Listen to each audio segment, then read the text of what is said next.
right, welcome back to the Built to Grow podcast. I'm your host, Tim Lyons, joined by Randy Angston. What's up, buddy? How we doing, my guy? Yeah. Oh, man. All right, so couple things. Go join our Facebook group, okay? Call to action right up front. It's the Profit Accelerator. It's in Facebook. We've relaunched it. Yeah, we're dropping trainings every Wednesday.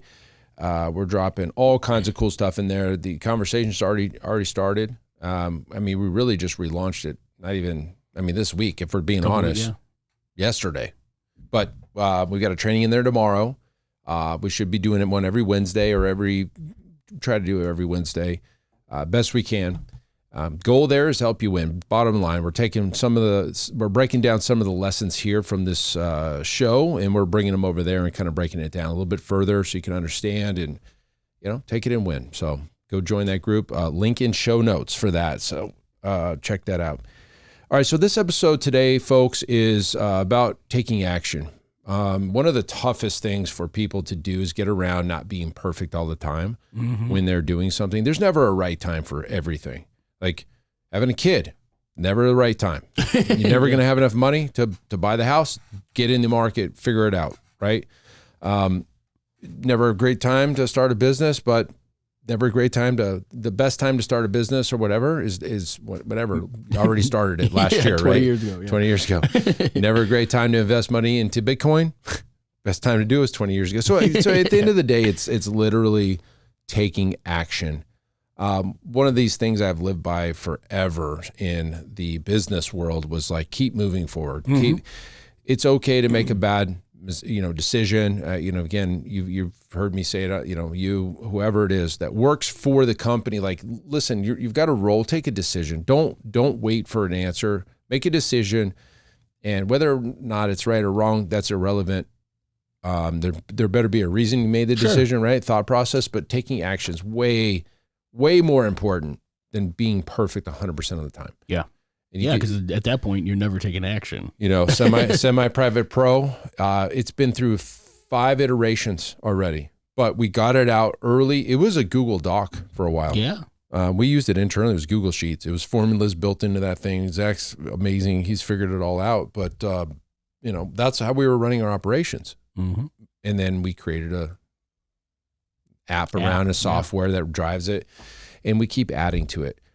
And, there's a lot of you out there thinking about something that you should do, changing your model, hiring somebody, firing somebody, whatever it is. Taking the action is going to set you free in a lot of ways because at least you can figure it out on the way. Yep. There's people that you get, what is this? Paralysis by analysis. That's a very good common thing. Like, I don't know what decision to make. I could tell you, this is a good way to read people. I can tell you how successful you're going to be by how long it takes you to order food off of a menu. Honestly. Oh, I get it. If you sit there and you got to look at every single thing before, I will go into the restaurant, look at the menu for 5 seconds, make my order and move on with my day. Absolutely. Honestly. So that's a good tell, by the way, how long it takes for somebody. There's got to be an internal thing about even their level of trust in themselves. You know what I mean? It's interesting. Nobody likes an indecisive person, period. Nobody, right? You great leaders, very decisive. People who attract and others tend to follow, they're swift in action, they're decisive, they've got reason, they have some belief internally on why they make those decisions, but they don't let those things weigh on them. You know what I mean? The last thing, nobody's going to follow you if you're sitting there all the time being like, what should I do? You know what I mean? So that internal dilemma, those types of people. I've been on dates with some people that were like that way and stuff like that, and it's like, really, is a decision that big of a deal? Yeah, it's a meal. It's sausage or bacon. Like at the end of the day, you're probably gonna be happy either way. Well, it depends, right? Like the smallest decisions in life, like you're ordering a meal. If you can't make those decisions, think about the big ones. Well, it's stress management, and think about the big decisions. Do I don't know.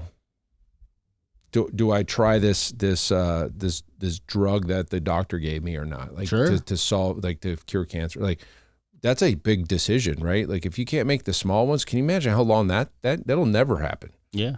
Well, imagine the business, right? I don't know why I threw that example out. I was just trying to go to the gravest decision you'll ever have to make, right? Yeah. And so, look, your life is full of tough decisions. As an entrepreneur, your job is to make decisions all day, fix problems all day, and be decisive. Yes. Right?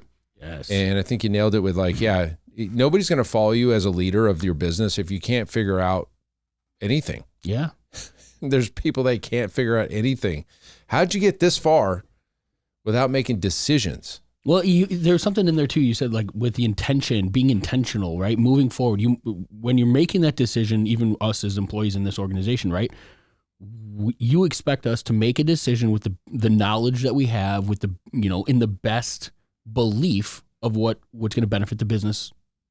Right. As we know to be true right now, you know what I mean? And that's how you have to go about your business too. I mean, you can't sit here for months about making a decision to make a change and expect that just the amount of time that's gone by, variables within that decision have changed.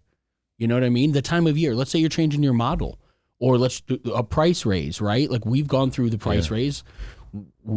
Maybe if we did that in June, it would have been a better outcome than it was in January, right? But maybe it took that 6 months to get things in place and make that decision. Well, now we felt the effects of what January brought around, as opposed to June, when we had not as many people to worry about. People weren't weighing their other fitness choices like they are in January, right? So time and speed to implementation are equally as important as the little details that you're mulling over every day, kicking the can down the road. And I mean, opportunity passes you by quite often. All the time. I'm thinking about two major things in ProFit. Creating ProFit as a company. Going all in on that. That was 2015, September. Mm-hmm. And the model, like our model back then was we were running your ads. We were sending them through funnels. We were converting into cash sales. And we had more business than we knew what to do with. Mm-hmm. We saw the opportunity, created a company, and ran hard, real hard. Mm-hmm. Growth Summit. I had an idea, right, about the Growth Summit, and then one day I said, I'm doing it. I'd stopped thinking about it, and I just decided to do it. And that was in 2019. Here we are in our 6th year doing it, and it gets better and better. Just listen to Daniel Meng's testimonial. This guy's been in fitness industry for 20 years, okay? Think about all the conferences he's been to. He did a testimonial for us, and no, he's not paid actor. He said this, he goes, I didn't think it could get any better after Nashville, but here we are. This is the best fitness conference I've ever been to of any conferences. Yeah. It just keeps getting better. And I don't think it can even happen, and it'll happen again. That testimony, that's the first time I heard it, just before the show. Mm-hmm. If I didn't make that decision in 2019 to go tour this little hotel over here, say, hey, I'm going to invite 50 people. I don't know what the hell we're going to do, but we're going to do it. And I think we had like 3 months to get that thing off the ground. And it's to this day, that's my favorite one. Growth Summit 1 was my favorite one. It was a good time. It was just because it was raw. It was organic. It was like the meltdown in a desert, right? Yeah. It just happened. It was almost conversational. Like there was no, there was obviously an agenda and things like that, but it was very, I don't know, it felt organic. And well, there's only 50 people, so the way we set the room up was in a U, and people were, again, attentional there. You guys were facing each other. That was done by design. Your name tags having your name and your state on there. All this stuff was by design. But yeah, you have 50 people, and we were just talking all the time, breakouts, talking across the tables. It was awesome. Yeah. Can't do it now, but. Yeah, no, not with the number of people. But there's something that goes along with it, too, just taking action and doing it swiftly. One of the things that, from my seat, coaching our gym owners, is like there is a cost of indecision. There is a massive loss of opportunity when things take too long. And it reminds me of a conversation we were having. And these are difficult decisions to make as a business owner. We were talking with one of our Iron Circle members, Corey, it was in Orlando, and he was talking about the transition from semi-private with some of the large group, and he's throwing it all out on the table. And I think it came down to the point where he had like 12 members or something. He had, I don't remember if it was a rate increase or whatever the specifics of, but essentially it was like 12 people that were the reason he was not taking action in his entire organization. Mm-hmm. And for us, especially in this industry, especially for gym owners whose passion is changing lives and helping, and that can be difficult, right? You're thinking about the 12 people that you may be feeling like you're letting down. But then I brought to his attention, I was like, well, Corey, how many people are you saying no to by or not allowing yourself to help because you're handcuffed by the decision of 12? And that, I think, really shifted his perception of it. Is, holy crap, I'm literally letting 12 people's opinions, and it's probably not even, it's just an opinion at this point, because he doesn't even know what they are. He's thinking, he's assuming what these 12 people are going to think, and it's preventing him from taking action that can open up the doors and help hundreds, maybe thousands more people over the next how many years.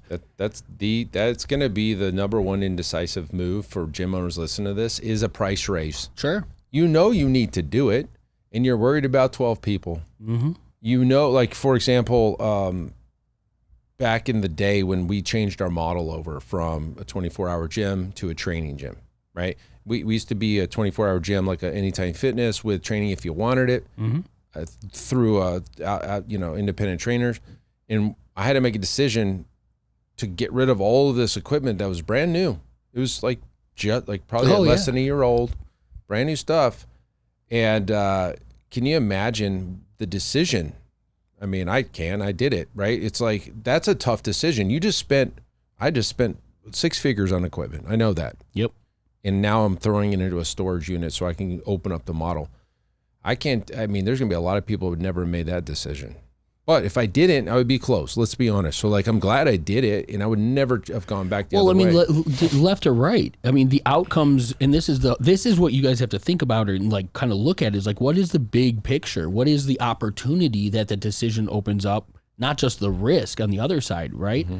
Yeah, if you didn't make that decision, you were confident that your doors would be closed because that path didn't have the legs of getting you where you wanted. That decision alone now puts you in a position, and if you didn't make that decision, looking backwards now, you wouldn't have a 7-figure gym. Not even close. That's the catalyst that created all of the opportunity. And if it didn't come down to literally taking the right instead of the left, we wouldn't be sitting here having this conversation. That's for damn sure. Right. We wouldn't be in thousands of gyms. Exactly. Yeah, none of this. And so, decisions can be big, but you have to act swiftly, and you have to see the whole picture. You can't just let the opinions of the possible opinions of a few people dictate. My clients won't. Oh my God. Yeah, my clients won't is the biggest, thing that biggest hurdle that you have to get over as a gym owner to make a decision. So right now you've got decisions to make in your business. Right now, if it's not 100% where you want it, and I would venture to guess there's at least 90% of the people listening, you think you need to do something. Sure. And most of you know what you need to do. Is it a price raise? Is it a model change? Is it taking something off the schedule? Is it changing your equipment out? Is it doing a remodel? Is it a rebrand? Is it firing that one coach that is just cancer to your organization, and you've just... Is it firing a client? That's something I've done a few times, which is, fire those clients quickly. Get them out of your gym. Refund them, cancel their membership, whatever it is. But whatever it is, action trumps perfection. It'll never be perfect. Yep.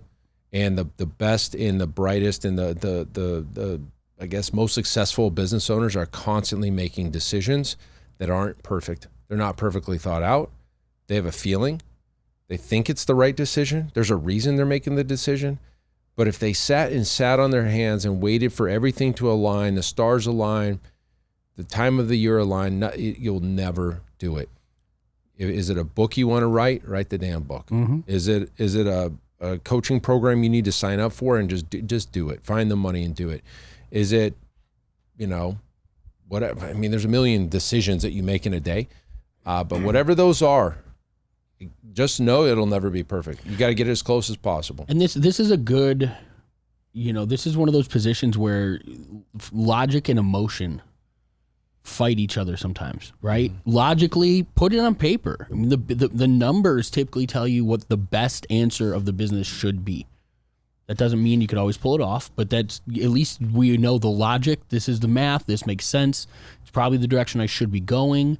And then you sit there and you go, well, yeah, but I feel like I'm letting down my 12 clients. I feel like, well, feelings aren't facts, and you have to be the stronger of that. You have to decide that the logic is where I'm going to put my decision making, not allow the emotional, input of a couple people, or hell, I mean, maybe you don't even open it up to letting everybody else in the decision to control some of that emotional turmoil that comes with decision making. But use the logic. The emotion should be excitement, should be follow through, should be you put the emotion on the opportunity, not the decision, and then the path gets clear. Mm-hmm. But I can almost guarantee that if you're sitting there and you're the type that kicks the can down the road, you're also just relying on the feelings and the emotions of the decision as opposed to what makes the most logical sense for the business. For sure. All right. Well, that's it for this episode, guys. There's a decision you need to make. Know that it's not going to be perfect and make the damn decision. All right. That's it for this episode. Hopefully that helps you make the decision. See you on the next episode. Bye. All right. And thank you for listening to that episode of the Built to Grow podcast, where we help gym owners win. Now, do you want to connect with me and other gym owners online? All you need to do is join our private Facebook group, Business Talk with Fitness Professionals. Just head on over to Facebook and type in Business Talk with Fitness Professionals. And when you do, we're going to give you our 10 marketing strategies 7-figure gym owners use to win. I look forward to seeing you in the next episode. Until then, keep building something great.